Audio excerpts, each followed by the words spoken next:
अस्सलाम वालेकुम नाजरीन, भाई उज़ैर साहब रिहा हो चुके हैं अल्हम्दुलिल्लाह। क्या अब भाई उज़ैर साहब ये काम दोबारा करेंगे?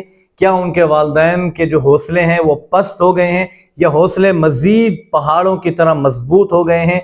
और इनकी रिहाई के पीछे कौन सी शख्सियात हैं जिन्होंने मेहनत की, दिन रात कोर्ट और कचहरी में चक्कर लगाए, थानों में गए, बार बार अनथक मेहनत के बाद वो रिहा हुए? कौन सी ऐसी शख्सियत थी जिसने मेहनत की और कौन से लोग थे जिन्होंने इनको गिरफ्तार करवाया? और क्या हुकूमत ने शराइत रखी इनको रिहा करने के बाद? मुकम्मल तफसीलात आज की इस वीडियो के अंदर जानेंगे। नाजरीन, हमारा राब्ता हुआ था दरमियान में उनके घर में किसी फ़र्द से जिनका नाम मैं नहीं बता सकता, इजाज़त नहीं दी गई। तो उन्होंने हमें बताया कि भाई उज़ैर को ऐसे ही खामखा एक झूठे पर्चे में उठाया गया और अल्हम्दुलिल्लाह काफ़ी लोग कोशिशें कर रहे हैं। जहां हज़रत लुधियानवी साहब, उन्होंने राव जावेद इकबाल साहब के ज़िम्मे लगाया कि आपने अदालतों में चक्कर भी लगाने हैं, भाई उज़ैर का मामला आपने संभालना है। और अल्हम्दुलिल्लाह राव जावेद इकबाल साहब ने मेहनतें की, कोर्ट और कचहरियों में चक्कर लगाए, ज़मानतें करवाई, आखिरकार उनकी अनथक मेहनतों के बाद जाकर भाई उज़ैर साहब रिहा हुए। वो लोग कहाँ चले गए हैं जो कहते हैं कि तुम्हारी जमात कुछ नहीं कर रही? कोई भी गिरफ्तार हो जाता है, वो चला जाता है, जमात छोड़ देती है उसको, ऐसा हरगिज़ नहीं। भाई उज़ैर, हालांकि इसको बहुत कम लोग जानते थे, उसके बावजूद ये जैसे ही गिरफ्तार हुए जमात तक खबर पहुंची, उन्होंने इसको रिहा करवाया। अल्हम्दुलिल्लाह अब वो रिहा हो चुके हैं। और ये भी मालूम हुआ था कि जब वो गिरफ्तार हुए तो उनके वालिदैन के हौसले काफ़ी पस्त हो गए, परेशान हो गए। वालिदैन है ना, अपने बच्चों से मोहब्बत करते हैं, हर वालिद के दिल के अंदर अपने बच्चे की मोहब्बत बसती है। तो इस वजह से वो थोड़ा परेशान भी हुए, थोड़ा पस्त उनके हौसले हुए। लेकिन नाजरीन, जब उन्होंने सोशल मीडिया पर देखा कि सहाबा, गुलाम दोस्त और जो लोग थे उन्होंने जैसे कैंपेन की, जो बातें की और हौसला दिया, उन्होंने वीडियोस सुनी, मैं इस पर अल्लाह ताला का शुक्र अदा करता हूँ कि वहीं उस फ़र्द ने मुझे बताया कि उनके वालिद साहब ने जब आपकी वीडियो सुनी, डिटेल पे मैंने वीडियो बनाई 6-7 मिनट की, तो उनका हौसला मज़ीद बढ़ गया कि कोई नहीं, मेरा बच्चा सहाबा इकराम की इज़्ज़त और नामूस के लिए सहाबा करते वो जेल के अंदर चला गया। हमें इस बात पे फ़ख्र है। और नाजरीन, ऐसे ही होना चाहिए।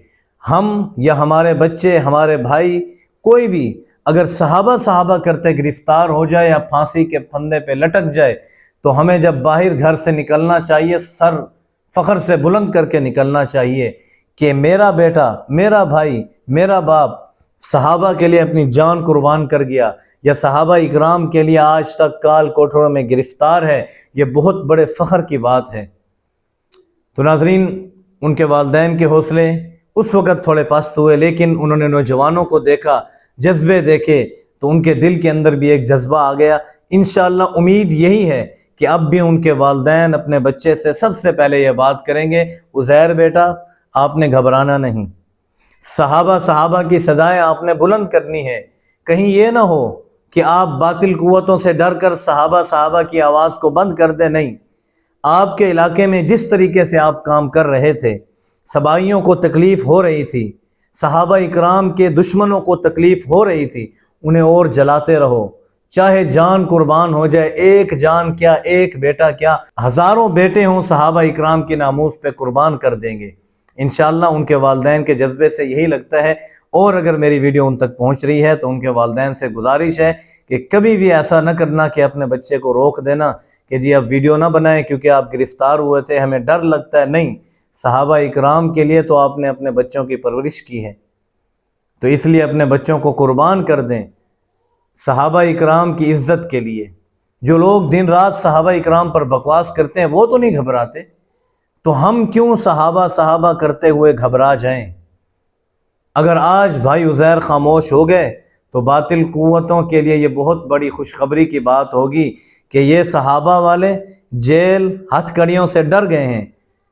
लेकिन अल्हम्दुलिल्लाह हमारे बड़ों ने मिसाल कायम की।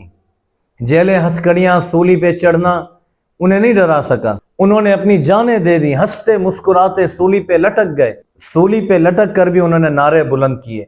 आखिरी उनकी जो बात होती थी वो नारे तकबीर हुआ करता था, और ये कहा करते थे कि हम सहाबा इकराम की नामूस के लिए सूली पे लटक रहे हैं, फंदे को बोसा देकर वो गले में डाल लेते थे और कहते थे तुमसे जो हो सकता है करो, लेकिन हम सहाबा इकराम की नामूस के लिए आवाज़ बुलंद करते रहेंगे।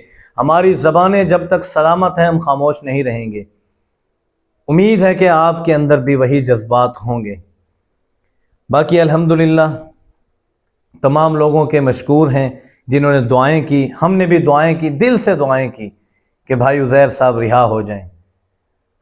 उनकी इज्जत हमारे दिल में अब मज़ीद बढ़ चुकी है। पहले तो हम सिर्फ टिकटॉक पे सुना करते थे कि यार माशाल्लाह साहबा कर रहे हैं, इनका अंदाज़ बड़ा ज़बरदस्त है, और वो अंदाज़ जो बातिल कुव्वतों को अच्छे तरीके से जला देता था। हालांकि नज़म तो ये नहीं पढ़ते थे, इनके जो इशारे थे ना, बस ना पूछें कितने खूबसूरत थे। हमारे लिए खूबसूरत थे, उनके लिए उनके दिलों को जला कर राख कर देने वाले थे। मैं मुबारकबाद पेश करता हूँ भाई उज़ैर को, उनके भाइयों को, उनके वालदैन को, उनके रिश्तेदारों को कि आप मुबारकबाद के मुस्तहिक हैं। इस वजह से नहीं कि भाई उज़ैर रिहा हो गए हैं, इस वजह से कि आपका बेटा, आपका भाई, आपका भांजा, आपका भतीजा सहाबा इकराम के लिए जेल काट कर आया है। ये आपके लिए फ़ख्र की बात है। आप कहीं भी जाकर फ़ख्र से कह सकते हैं कि जी मेरा बेटा सहाबा इकराम की इज़्ज़त और नामूस पे पहरा देते हुए जेल के अंदर कुछ दिन गुजार के आया है। वैसे भी जेल के अंदर जाना सुन्नत है, अंबिया की सुन्नत रही। अंबिया को बादशाहों ने कैसे जेल के अंदर बंद कर दिया।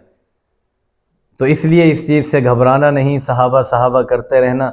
तमाम सहाबा ग़ुलाम दोस्तों को मैं मुबारकबाद पेश करता हूँ और उम्मीद करता हूँ जितने भी हमारे साथी असीर हैं अल्लाह ताला उन्हें जल्द रिहाई नसीब फरमाए। जिन्होंने उन्हें रिहा करवाया अल्लाह ताला उन्हें लंबी ज़िंदगी, सेहत वाली ज़िंदगी अता फरमाए। मिलते हैं अगली वीडियो में। अस्सलामु अलैकुम वरहमतुल्लाहि वबरकातुहू।